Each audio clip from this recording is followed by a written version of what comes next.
tassa bhagavato arahato sama sambuddhassa.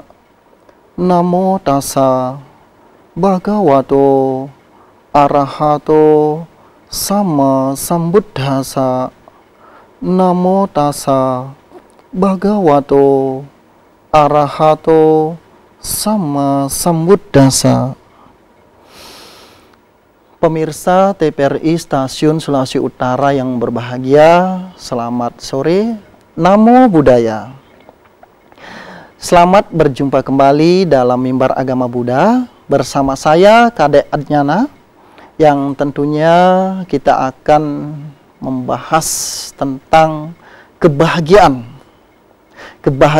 di dalam agama Buddha.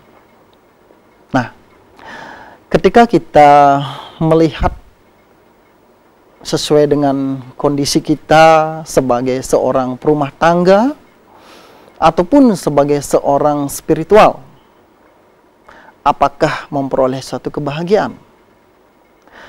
Ketika kita mendapatkan sesuatu, ketika kita mendapatkan apa yang kita inginkan, kita pastinya bahagia. Nah, apakah itu yang disebut kebahagiaan di dalam agama Buddha? Baiklah, untuk membahas tema kita tentang kebahagiaan pada kesempatan yang indah ini, telah hadir tentunya seorang narasumber, ya. Dan beliau ini mungkin kalau dibilang asing mungkin iya, karena memang baru pertama kalinya beliau hadir, ya. Beliau adalah seorang samanera yang tentunya masih muda, ya. Langsung saja saya sapa, ya. Samanera Namo Buddhaya. Ya, Namo Buddhaya. Ya.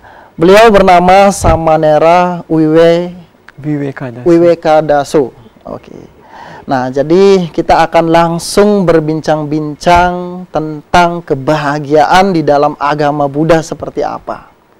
Ya. Jadi langsung saja Samanera, tentang kebahagiaan di dalam agama Buddha. Nah, jadi yang tadi sudah disampaikan bahwa kebahagiaan di dalam agama Buddha itu seperti apa? Apakah ini termasuk kebahagiaan sementara atau kebahagiaan yang super bahagia itu seperti apa gitu? Mungkin saya tadi sudah sempat berbincang-bincang juga bahwa ada kebahagiaan tentatif. Nah, seperti apa sih kebahagiaan tentatif ini, Samanera? Jadi jika kita membicarakan kebahagiaan di dalam agama Buddha, tentunya itu satu hal yang perlu kita ketahui, bahwa apabila kita membicarakan kebahagiaan, kita membicarakan kebahagiaannya siapa dulu, Pak? Iya, betul. Nah, karena di dalam agama Buddha ada dua struktur sosial. Yang pertama itu adalah perumah tangga, dan yang kedua itu adalah pabajita, seperti saya. Iya. Apakah perumah tangga memiliki kebahagiaan? Ya, jelas. Dan yang pertanyaannya, apakah pabajita atau para pertapa Buddhis itu merasakan kebahagiaan? Ya. Nah, maka dari itu kita dalam membicarakan kebahagiaan agama Buddha, ada dua objek utama, yaitu perumah tangga dan juga para pertapa, para pabajita. Nah, kalau misalnya kita membicarakan kebahagiaan bagi para perumah tangga, itu dijelaskan oleh Sang Buddha setidaknya ada 4 kebahagiaan yang bisa diperoleh. Nah, yang pertama itu adalah kebahagiaan untuk memiliki. Ya, jelas barang-barang seperti harta benda yang ada di rumah Anda, mobil Anda, ketika memiliki uang, harta benda, nah itu adalah kebahagiaan yang bisa Anda miliki. Dan tentunya cara untuk memiliki benda-benda tersebut pun itu harus dengan cara yang sesuai. Nah, dengan memiliki barang-barang seperti ini tentunya semua orang berbahagia. Namun kebahagiaan memiliki tentunya dapat dikatakan semua orang juga bisa dan mengetahui bahwa memiliki sesuatu itu berbahagia. Namun yang perlu kita perhatikan adalah kebahagiaan yang kedua, yaitu kebahagiaan untuk menikmati. Nah, kebahagiaan untuk menikmati di sini adalah ketika kita sudah memiliki sesuatu, bagaimana cara kita sebagai manusia, sebagai seorang ayah, seorang ibu, ataupun saya seorang pabajita, bagaimana kita itu menikmati kebahagiaan-kebahagiaan, kepemilikan-kepemilikan dari harta benda yang telah kita miliki.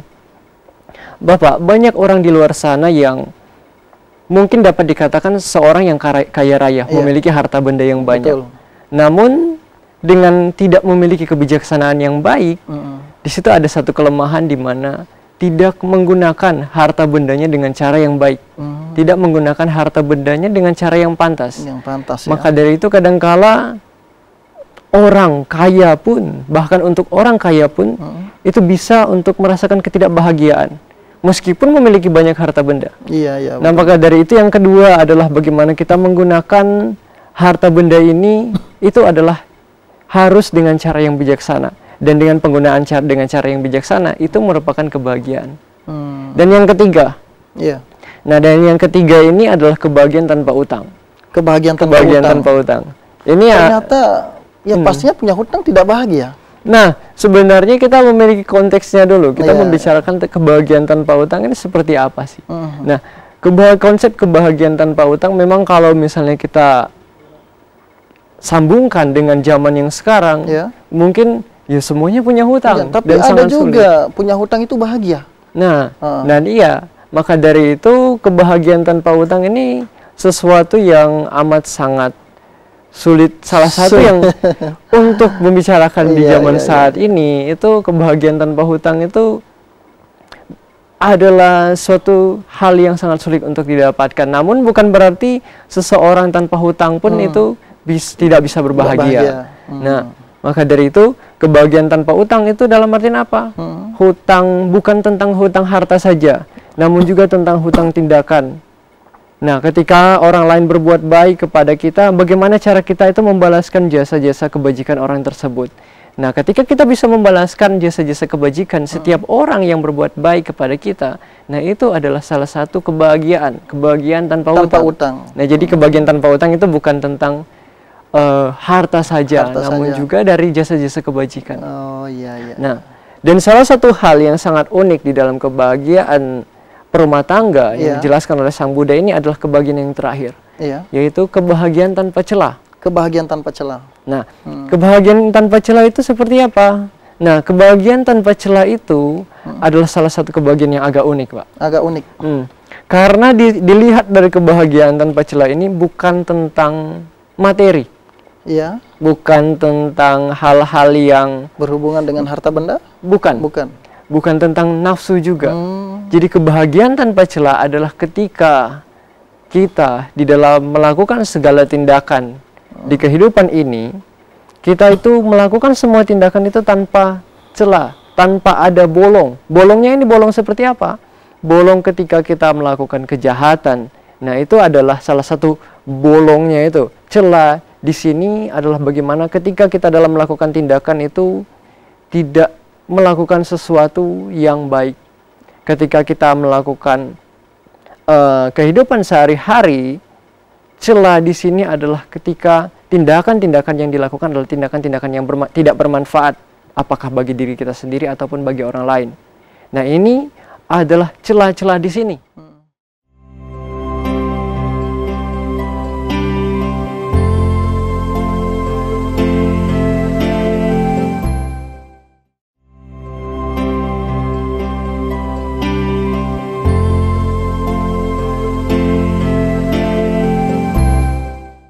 Dalam artian apa? Kebahagiaan tanpa celah di sini. Sang Buddha, dalam persepsi Sang Buddha, kebahagiaan itu tidak sepenuhnya tentang bagaimana harta benda itu. Tidak sepenuhnya tentang yang bisa mendatangkan kebahagiaan yang bisa bersuka cita, berhura-hura. Bukan tentang itu. Namun kebahagiaan tanpa celah di sini adalah suatu kebahagiaan di mana kita bisa mengendalikan tingkah laku kita, bisa mengendalikan kepribadian kita, dan juga bisa memberikan manfaat kepada orang-orang lain. Dan bisa memberikan manfaat kepada orang-orang lain, ini adalah suatu kebahagiaan yang sangat mulia sekali. Jadi, ini adalah 4 jenis kebahagiaan di dalam agama Buddha yang bisa dinikmati oleh para perumah tangga. Jadi itu tentang kebahagiaan bisa memiliki harta, bisa menikmati harta kekayaan tanpa hutang, dan juga kebahagiaan tanpa celah. Tidak hanya sekedar dari segi materi saja. Namun kebahagiaan juga bisa dinikmati dari tingkah laku yang patut, tingkah laku yang pantas. dan juga tingkah laku yang bisa memberikan kesejahteraan dan kebahagiaan bagi orang lain. Jadi itu termasuk kebahagiaan tanpa celah. Yang terakhir, yang keempat itu ya. Jadi ini memang pemirsa yang berbahagia ya, tentunya umat Buddha di Sulawesi Utara. Ketika kita terkondisi kebahagiaan ini, salah satu dari 4 kebahagiaan yang tadi sudah dijabarkan, ternyata kita belum sepenuhnya mengalami satu kebahagiaan yang sepenuhnya gitu ya. Ternyata kalau digolongkan, ketika kita juga punya hutang, itu mungkin awal-awalnya berhutang itu kita senang gitu. Nah, ini menjadi pertanyaan, maksudnya kesenangan dan kebahagiaan itu pastinya beda. Kita bisa membedakan dari cara bagaimana, Samanera? Nah, sebenarnya kan kalau misalnya kita berbicara tentang kesenangan itu pasti berbicaranya tentang nafsu. Tentang nafsu. Benar. Orang-orang mencari kesenangan dengan apa? Dengan hal-hal yang menimbulkan nafsu. Ketika bisa untuk kesana kemari, pelesiran dimanapun. Jadi berfoya-foya ya, menuruti keinginan kita gitu yang rendah itu ya. Oke, tapi kita nggak berbicara tentang keinginan ya. Tapi begini Samanera, tadi Samanera sudah menjelaskan tentang kebahagiaan perumah tangga. Nah, tapi bagaimana dengan seorang pabajita ini yang tergolong dalam kebahagiaan tentatif ini? Seperti apa? Kalau misalnya yang pertama kan perumah tangga, bagi para pabajita seperti saya atau para pertapa Buddhis, apakah kita tidak merasakan kebahagiaan? Ya, kita masih tetap merasakan kebahagiaan meskipun kami kesana kemari itu memakai jubah, meskipun rambut kami harus diplontoskan. Nah, dengan kondisi-kondisi seperti ini mungkin secara sekilas kelihatan menderita sekali, dengan dikungkung dengan segala peraturan yang ada, dan juga hal-hal yang dimana banyak sekali batasan bagi kita. Kita masih bisa merasakan kebahagiaan secara yang paling sederhana sekali adalah ketika kebutuhan pokok kami itu bisa terpenuhi. Yang paling sederhana sekali itu adalah ketika kebutuhan pokok kita bisa terpenuhi. Salah satunya kebutuhan pokok seperti apa ini? Ada 4. Nah, kebutuhan yang pertama itu adalah memiliki jubah. Nah, kebutuhan pokok yang pertama adalah memiliki jubah. Kemudian kebutuhan pokok yang kedua adalah memiliki makanan-makanan yang layak. Dan yang ketiga, obat-obatan. Dan yang terakhir itu adalah memiliki tempat untuk bernaung. Jadi 4 kebutuhan ini yang hanya dimiliki oleh seorang pabajita atau pertapa. Pakai mobil atau itu tidak boleh ya pasti. Nah, itu adalah kesenangan tinggal tergantung konteksnya dulu seperti apa. Nah, seperti itu Pak. Dalam artian apa? Sebagai seorang pabajita, kami juga masih bisa untuk merasakan kebahagiaan. Bukan hanya para perumah tangga saja. Jadi kebahagiaan bagi para pertapa itu bagaimana kita bisa santuti atau kepuasan? Kita memiliki kepuasan atas apapun yang kita miliki. Karena ketika kita itu mencari dan terus mencari untuk bisa memuaskan diri kita, sebenarnya di situ semakin banyak ketidakpuasan di dalam hidup kita. Nah, namun ketika kita sudah menikmati apa yang bisa kita miliki, menikmati semuanya. Jadi artinya merasa puas terhadap apa yang telah kita miliki. Contoh yang sederhana, tidak semua orang miskin itu menderita. Ada orang-orang miskin yang karena bisa menikmati kesederhanaan hidupnya masih bisa merasakan bahagia. Namun sebaliknya, tidak semua orang kaya juga merasakan kebahagiaan. Nah, ini adalah salah satu contohnya dengan kepuasan itu. Benar sekali Samanera. Tapi ini menarik sekali ya. Jadi begini pemirsa, tentunya umat Buddha Sulawesi Utara. Jadi ini menarik sekali. Tidak semua orang miskin itu menderita ternyata. Tapi benar juga, benar gitu. Karena saya juga termasuk salah satu orang miskin gitu.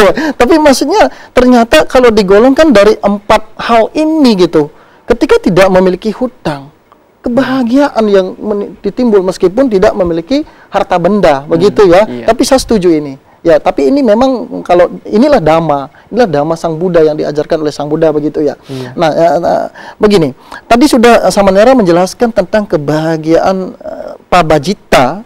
Salah satunya Samanera sendiri adalah memiliki satu kepuasan di dalam memiliki 4 kebutuhan pokok ini. Apakah ada yang lain lagi selain itu?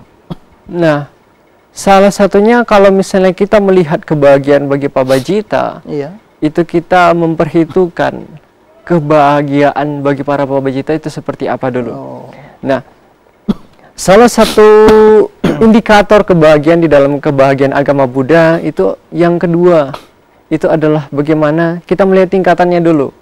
Nah, jadi bagi para Pabajita itu kebahagiaan duniawi, memiliki harta benda yang banyak dan berlimpah, itu bukanlah suatu hal yang utama, bukanlah indikator yang utama. Iya. Namun ketika bisa melaksanakan meditasi, kita itu bisa menghilangkan noda-noda batin, berusaha untuk menenangkan kondisi dosa atau kemarahan, loba, keserakahan ataupun moha, noda-noda batin. Dengan kita bisa menenangkan ini, di situ akan timbul benih-benih kebahagiaan. Jadi begini, ada kebahagiaan tentatif, adapun kebahagiaan bertingkat. Nah, tadi Samanera sudah menjelaskan tentang kebahagiaan bertingkat. Salah satunya adalah dengan praktek Dhamma, salah satunya meditasi. Nah, jadi dengan kebahagiaan seperti ini, apakah juga ada di dalam kebahagiaan perumah tangga, dalam kebahagiaan bertingkat ini? Ada. Karena secara umum, kalau misalnya kita melihat para perumah tangga pun itu masih bisa untuk mempraktikkan meditasi. Para perumah tangga masih bisa untuk melaksanakan praktik-praktik Dhamma yang bahkan para Pabajita pun tidak bisa melaksanakannya. Berdana. Oh iya. Nah, dan juga melaksanakan yang paling bisa dilaksanakan adalah mempraktikkan sila. Atau bagaimana membatasi tingkah laku dengan memiliki moralitas yang baik. Nah, inilah beberapa cara yang bisa dilakukan oleh para perumah tangga untuk mendapatkan kebahagiaan-kebahagiaan itu.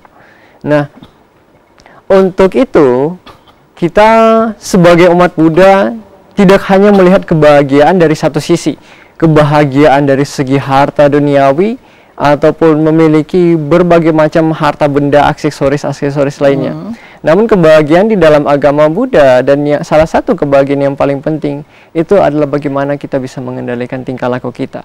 Mengendalikan apapun yang kita lakukan sehingga kita bisa menjadi pribadi yang lebih baik. Dan yang paling penting bisa memberikan manfaat. Manfaat itu bisa diterima kepada diri kita sendiri ataupun kepada orang banyak. Nah, jadi begini, ketika kebahagiaan bertingkat ini ada, kalau kita golongkan bahwa perumah tangga juga bisa menikmati kebahagiaan ini. Demikian juga seorang Pabajita juga, ketika perumah tangga melaksanakan meditasi gitu, itu juga termasuk kebahagiaan adi duniawi gitu ya. Nah, jadi itu termasuk tergolong sebagai kebahagiaan bertingkat begitu ya Samanera. Apalagi seorang Pabajita yang melaksanakan kehidupan seperti Samanera ini gitu, atau para biku, ketika melaksanakan seperti itu adi duniawi ini pasti mengarah ke sana. Nah, beda dengan perumah tangga, lebih mungkin mengarah kepada hal-hal duniawi gitu. Iya. Apa bisa dikatakan seperti itu? Ada dua hal, tetap ketika kita membicarakan kebahagiaan bertingkat, maka ada dua poin utama. Yang paling pertama itu adalah duniawi.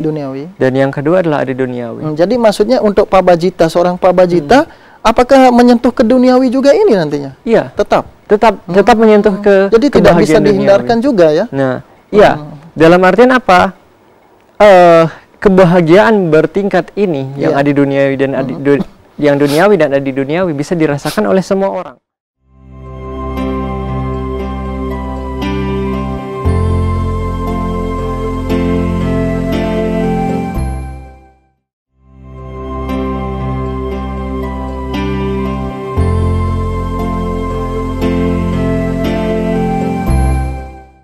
Nah, kebahagiaan yang duniawi ini salah satunya adalah kebahagiaan untuk mendapatkan harta-harta benda itu tadi, Pak. Nah, sedangkan kebahagiaan yang ada di duniawi adalah kebahagiaan ketika melaksanakan meditasi. Ketika kita itu bisa merealisasi tingkatan-tingkatan kesucian. Kesucian. Nah, dalam artian poinnya seperti apa di sini? Ini tidak tergantung kepada siapa yang melaksanakan, kepada siapa yang merasakan kebahagiaan, tapi kebahagiaannya ininya yang seperti apa.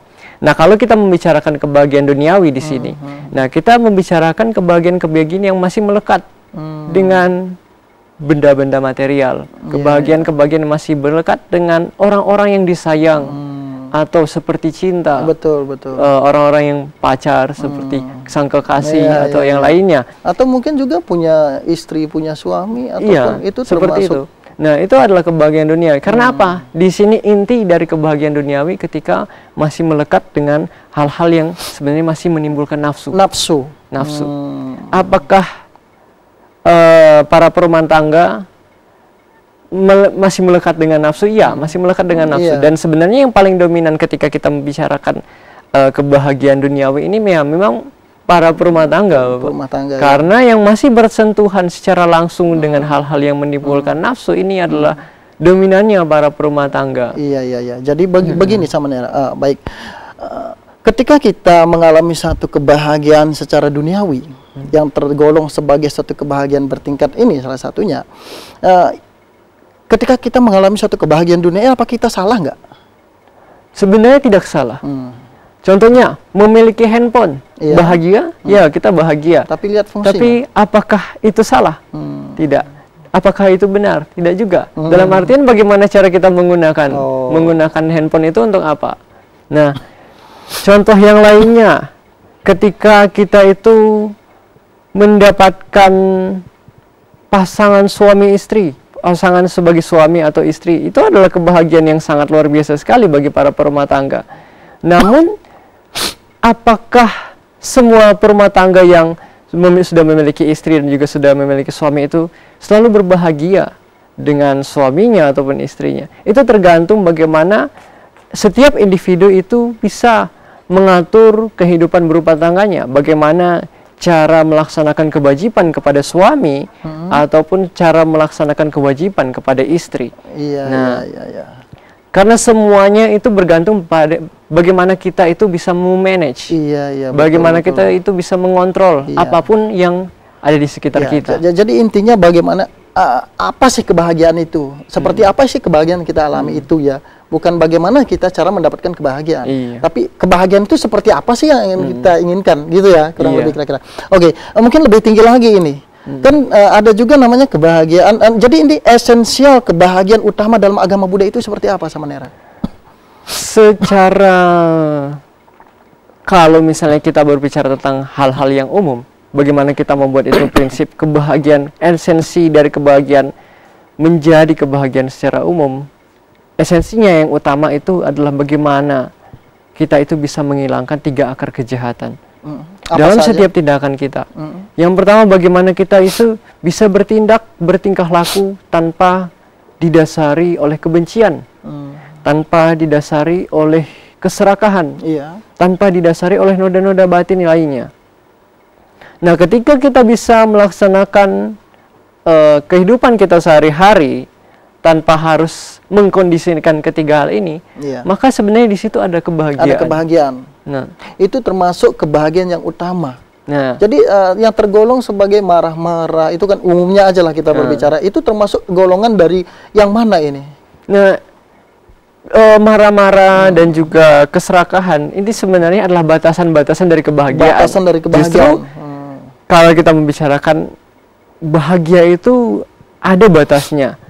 Semua kebahagiaan itu ada batasnya. Batasnya itu adalah apa? Ketika kita itu bisa marah-marah. Ketika kita itu sudah dipenuhi dengan keserakahan dan juga noda-noda batin lainnya. Nah, setiap orang bisa merasakan kebahagiaan apapun dengan bagaimanapun caranya. Namun ketika 3 hal ini sudah terkondisikan di dalam batinnya, di situ sudah tidak ada lagi sebuah kebahagiaan yang sangat murni. Tidak ada orang yang marah-marah itu bahagia. Tidak ada orang yang dipenuhi dengan keserakahan, pengen makan lagi, atau pengen ini, pengen itu, pengen ini itu. Tidak ada yang bisa mengkondisikan kebahagiaan di dalam dirinya. Begitupun dengan noda-noda batin yang lain. Iya, oke. Ya, baik Samanera. Jadi kurang lebih sepertinya ini mendalam sekali ya. Ternyata kebahagiaan itu sangat mendalam. Tapi ini mungkin pertanyaan terakhir ya buat Samanera. Kenapa sih Samanera? Apa sih motivasi Samanera menjadi Samanera gini? Kehidupan sebagai seorang pabajita? Nah, ini sebenarnya agak pribadi kalau misalnya saya menjelaskan, Pak. Cuman begini, sebagai seorang generasi muda Buddhis, karena umur saya baru 20 tahun. Iya, benar. Jadi sebagai seorang generasi muda Buddhis, ada satu hal yang patut kita pikirkan. Apa sih yang bisa kita berikan? Apa sih yang bisa kita sumbangsikan kepada perkembangan agama Buddha? Tidak hanya dalam cakupan yang sederhana, tidak hanya dalam cakupan yang kecil, misalnya Sulawesi Utara, namun bagaimana, apa sih yang bisa kita berikan kepada agama Buddha seluruhnya. Dan ini merupakan salah satu cara bagi saya untuk memberikan sumbangsih kepada agama Buddha.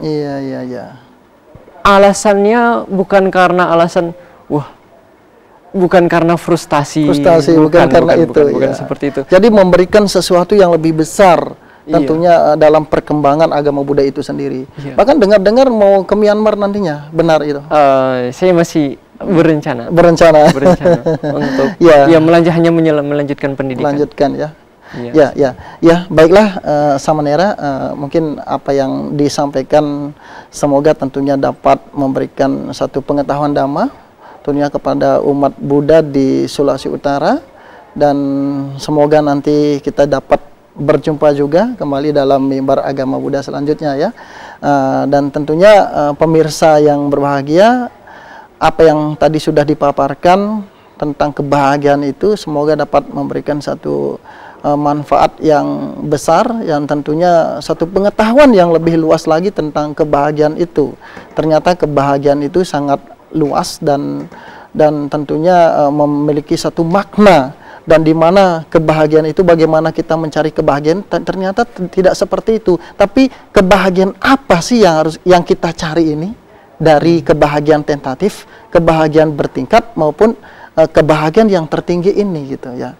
Nah, jadi baiklah, terima kasih sekali lagi Samanera atas kehadirannya, dan demikianlah mimbar agama Buddha kita pada sore hari ini. Semoga dapat bermanfaat bagi kita semua. Semoga kita berbahagia. Semoga semua makhluk hidup berbahagia. Sabe sata bawantu sukitata. Sadu, sadu, sadu.